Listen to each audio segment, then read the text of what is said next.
सभी साथियों को नमस्कार, गुड मॉर्निंग। मिलर एजुकेशन के यूट्यूब चैनल पर आप सभी मित्रों का हार्दिक स्वागत और अभिनंदन है। दोस्तों, आज की मनोविज्ञान की इस क्लास में हम पढ़ेंगे रीट मुख्य परीक्षा 2025 है, उसके लिए साइकोलॉजी के 10 महत्वपूर्ण प्रश्न। और ये जो प्रश्न है वो अपने रीट मेंस में 20 अंक के होंगे। क्लास है वो इंपॉर्टेंट रहने वाली है, सारे के सारे प्रश्न इंपॉर्टेंट है, इसलिए क्लास में बने रहिए। और अंत तक क्लास को देखने के बाद यदि क्लास आपको अच्छी लगे तो इसे लाइक करके अपने मित्रों में शेयर जरूर कर देना। और चैनल पर आप पहली बार हो तो चैनल को सब्सक्राइब करके बेल आइकन को प्रेस कर लेना। तो आइए शुरुआत करते हैं आज के पहले प्रश्न की। आज का पहला प्रश्न अपना शास्त्रीय अनुबंधन सिद्धांत का शैक्षिक महत्व है। मतलब शास्त्रीय अनुबंधन सिद्धांत जिसको अपन बोलते हैं प्राचीन अनुबंधन सिद्धांत, है ना, प्राचीन अनुबंधन सिद्धांत बोलते हैं। किसने दिया था? ये दिया था पावलोव ने। किसने दिया था? पावलोव ने दिया था। आगे बात समझ में। तो इसका शैक्षिक महत्व क्या है? ऑप्शन ए दृश्य श्रव्य साधनों का महत्व है, ऑप्शन बी सतर्कता पर बल, ऑप्शन सी यांत्रिकता पर बल, और ऑप्शन डी उपयुक्त सभी। तो देखो, इसका शैक्षिक महत्व की बात करें तो ये जो सिद्धांत है वो शिक्षण में श्रव्य दृश्य साधनों के महत्व को बढ़ावा देता है, साथ ही साथ सतर्कता पर बल देता है और यांत्रिकता पर भी बल देता है। मतलब यंत्रवत सीखने पर ये बल देता है। इसलिए इसका जो राइट आंसर है वो हो जाएगा अपने ऑप्शन है डी, हो जाएगा उपयुक्त सभी। अगले प्रश्न की बात करते हैं। अगला दूसरा प्रश्न है अपना ब्रान-फ्रेन-ब्रेनर के पारिस्थितिक सिद्धांत में बृहद मंडल में सम्मिलित है। देखो, ब्रान-फ्रेन-ब्रेनर ने एक पारिस्थितिक परक सिद्धांत दिया था। उसमें उन्होंने क्या बताया कि व्यक्ति के चारों ओर का जो परिवेश है, उस व्यक्ति के चारों ओर के परिवेश को उन्होंने 4 भागों में बांटा। कितने भागों में बांटा? 4 भागों में बांटा। एक तो लघु मंडल, ठीक है, एक तो लघु मंडल, ठीक है, एक दूसरा मध्य मंडल, ठीक है, मध्य मंडल, ठीक है, और जो तीसरा है अपने बाह्य मंडल, बाह्य मंडल, और चौथा है वृहद मंडल। तो सबसे बाहर का जो परिवेश होता है उसको वृहद मंडल कहते हैं। तो इसमें कौन सम्मिलित है? ऑप्शन देखते हैं। ऑप्शन ए है अपने विद्यालय, परिवार, साथी, सहयोगी। ऑप्शन बी कार्यस्थल, जनसंचार, पड़ोसी। ऑप्शन सी में है विश्वास, विचारधाराएं, परंपरा, और ऑप्शन डी में उपयुक्त सभी। तो देखो, इस प्रश्न का जो राइट आंसर है वो हो जाएगा अपने ऑप्शन सी विश्वास, विचारधाराएं एवं परंपराएं। तो ये तो है बृहद मंडल में। ये किस में शामिल है? बृहद मंडल में शामिल है, ठीक है। और परिवार, विद्यालय और साथी सहयोगी है वो आते हैं लघु मंडल में। किस में आते हैं? लघु मंडल में। और कार्यस्थल, जनसंचार और पड़ोसी है वो बाह्य मंडल में आते हैं। किस में आते हैं? बाह्य मंडल में आते हैं। आगे बात समझ में। अगले प्रश्न की बात करते हैं। तीसरा प्रश्न है अपना भारत में सन 1922 में एफजी कॉलेज लाहौर में किसने व्यक्तिगत शाब्दिक बुद्धि परीक्षण का निर्माण किया, जिसमें प्रश्नों की संख्या 35 थी। मतलब 1922 में एफजी कॉलेज वर्तमान में जो लाहौर में है ना, उस टाइम भारत में थी, स्वतंत्रता से पहले की बात है। तो किसने व्यक्तिगत शाब्दिक बुद्धि परीक्षण का निर्माण किया था, जिसमें प्रश्नों की संख्या कितनी थी? प्रश्नों की संख्या जिसमें थी 35 रखी गई थी। Option A CM Bhatia, option B Pandit Lajja Shankar, option C CH Rice, option D में उमा चौधरी। तो इस प्रश्न का जो राइट आंसर वो हो जाएगा आपके option C, CH Rice. CH Rice ने वो परीक्षण बनाया था। आगे बात समझ में। अगले प्रश्न की बात करते हैं। चौथा प्रश्न है अपना एक व्यक्ति में स्वच्छता, सत्यवादिता, कर्तव्यनिष्ठता, अनुशासन, अनासक्ति अथवा विलग्नता जैसे गुणों की प्रचुरता है। व्यक्तित्व के त्रिगुण वर्गीकरण के अनुसार ऐसे व्यक्ति किस प्रकार के होते हैं? मतलब भारतीय जो दृष्टिकोण है व्यक्तित्व वर्गीकरण का, है ना, भारतीय जो दृष्टिकोण है व्यक्तित्व वर्गीकरण का, उसको अपन त्रिगुण व्यक्तित्व वर्गीकरण भी बोलते हैं। कौन सा? त्रिगुण व्यक्तित्व वर्गीकरण भी बोलते हैं, जिसमें व्यक्तित्व को 3 भागों में बांटा गया है, सात्विक, राजसिक, तामसिक। आगे बात समझिए, चारित्रिक इस प्रकार का कोई वर्गीकरण नहीं होता है। तो सात्विक, राजसिक और तामसिक इस प्रकार के 3 प्रकार के व्यक्तित्व भारतीय वर्गीकरण या त्रिगुण वर्गीकरण में बताए गए।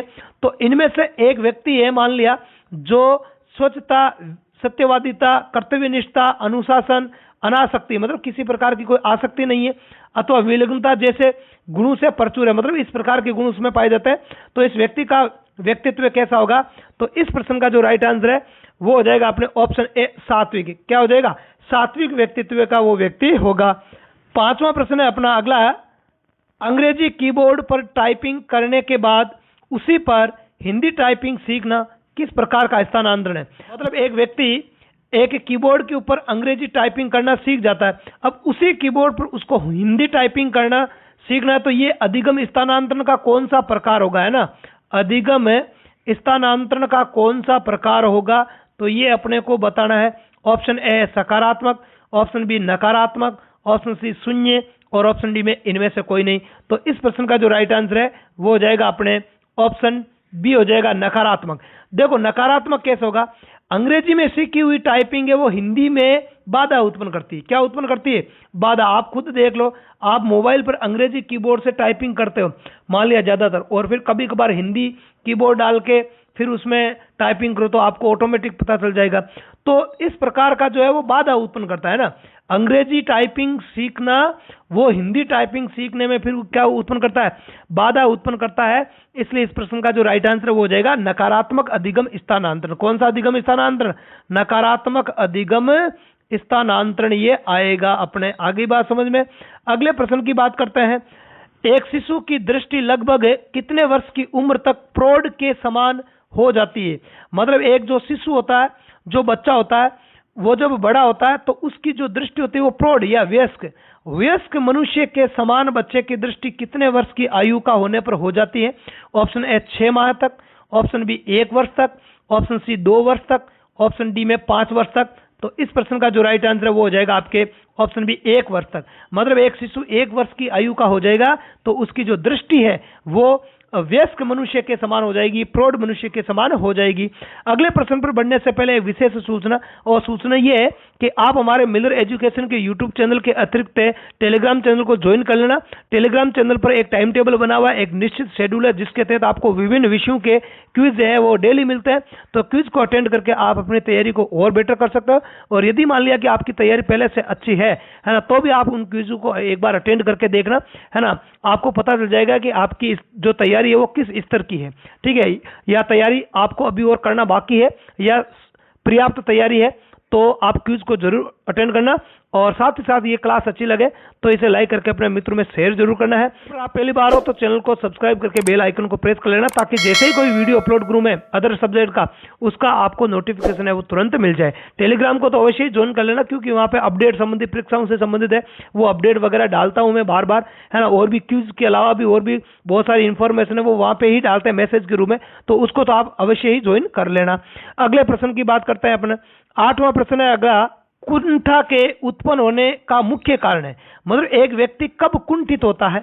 ऑप्शन ए भौतिक कारक, ऑप्शन बी सामाजिक कारक, ऑप्शन सी आर्थिक कारक, ऑप्शन डी उपयुक्त सभी। तो देखो, एक व्यक्ति को भौतिक कारक, सामाजिक कारक और आर्थिक कारक, ये सब ऐसे कारक है जो कुंठित करते हैं। इसलिए इसका जो राइट आंसर हो जाएगा ऑप्शन डी हो जाएगा। क्या हो जाएगा इसका जो राइट आंसर वो हो जाएगा अपने ऑप्शन डी हो जाएगा, उपयुक्त सभी। मतलब ये सभी कारक है जो व्यक्ति में कुंठा उत्पन्न करते हैं। अगले प्रश्न की बात करते हैं। अगला प्रश्न है अपने, अगला देखो, छठा प्रश्न बीच में रह गया, शायद पीडीएफ बनाते समय कुछ मिस्टेक हो गई, तो छठा प्रश्न है वो अब आया है, तो इसको अपन देखते हैं। छठे प्रश्न को पहले देख लेते हैं। निम्न में से कौन सा मेल नहीं है, मतलब कौन सा सुमेलित नहीं है वो बताना है। ऑप्शन है अंतर्मुखी, स्वयं अपने में रहना। ऑप्शन बी प्रक्षेपण, अपनी गलती दूसरों पर डालना। ऑप्शन सी युक्तिकरण, अपना गुस्सा दूसरों पर उतारना। ऑप्शन डी है प्रतिगमन, पुरानी आदतों में लौटना। तो देखो, अंतर्मुखी व्यक्तित्व क्या होता है? जिसमें व्यक्ति स्वयं में ही मस्त रहता है, ठीक है, तो ये तो सही है। और प्रक्षेपण किसको कहता है? अपनी गलती दूसरों पर डालना, बिल्कुल सही बात है, प्रक्षेपित कर देता है। अब गलती अपनी होती है और दूसरों पर डाल देता है, तो प्रक्षेपण है, सही है। प्रतिगमन किसको बोलते हैं? पुरानी आदतों में लौटना। और युक्तिकरण का मतलब क्या देगा? अपना गुस्सा दूसरों पर उतारना, ये नहीं है ना। युक्तिकरण ये नहीं होता है, अपना गुस्सा दूसरों पर उतारना, वो तो विस्थापन हो जाएगा। क्या हो जाएगा? विस्थापन हो जाएगा। आगे बात समझ में। ये इसका सही सुमेलित नहीं है, इसलिए इसका जो राइट आंसर वो हो जाएगा ऑप्शन सी हो जाएगा। अगले प्रश्न की बात करते हैं। अब देख लेते हैं अपन नमा प्रश्न देख लेते हैं। नमा प्रश्न क्या अपना, फ्राइड की मदद से किसने 1911 में इंटरनेशनल साइको एनालिटिकल संगठन की स्थापना की थी? Option A Wolfgang Kohler, option B Carl Jung, option C Kurt Lewin और ऑप्शन डी में कुर्ट कॉफका। तो देखो, इस प्रश्न का जो राइट आंसर हो जाएगा option B Carl Jung. Carl Jung ने सिगमंड फ्राइड की सहायता से 1911 में इंटरनेशनल साइको एनालिटिकल संगठन की स्थापना की थी। अब बात कर लेते हैं आज के अंतिम और लास्ट है 10वें प्रश्न की। तो 10वां प्रश्न है, भय, क्रोध, प्रेम इत्यादि की उचित मात्रा में अभिव्यक्ति व्यक्ति किसकी सहायता से करता है? मतलब व्यक्ति भय, क्रोध और प्रेम इन सब की अभिव्यक्ति किसकी सहायता से करता है? ऑप्शन ए बुद्धि लब्धि की सहायता से, नहीं। ऑप्शन बी संवेगात्मक बुद्धि, ऑप्शन सी विचाराभिव्यक्ति, ऑप्शन डी उपयुक्त सभी। तो देखो, इस प्रकार की जो संवेदनाएं होती हैं वो व्यक्ति संवेगात्मक बुद्धि के द्वारा प्रस्तुत करता है। किसके द्वारा? संवेगात्मक बुद्धि के द्वारा अभिव्यक्त करता है। इसलिए इसका जो राइट आंसर वो हो जाएगा ऑप्शन बी हो जाएगा। तो आज की क्लास में इतना ही। क्लास यदि अच्छी लगी तो इसे लाइक करके अपने मित्रों में शेयर जरूर करना। साथ ही साथ चैनल पर नए हो तो चैनल को सब्सक्राइब करके बेल आइकन को प्रेस कर लेना। तो आज की क्लास में इतना ही। कल मॉर्निंग में 6:05 पर फिर मिलेंगे आपसे। तब तक के लिए धन्यवाद। जय हिंद।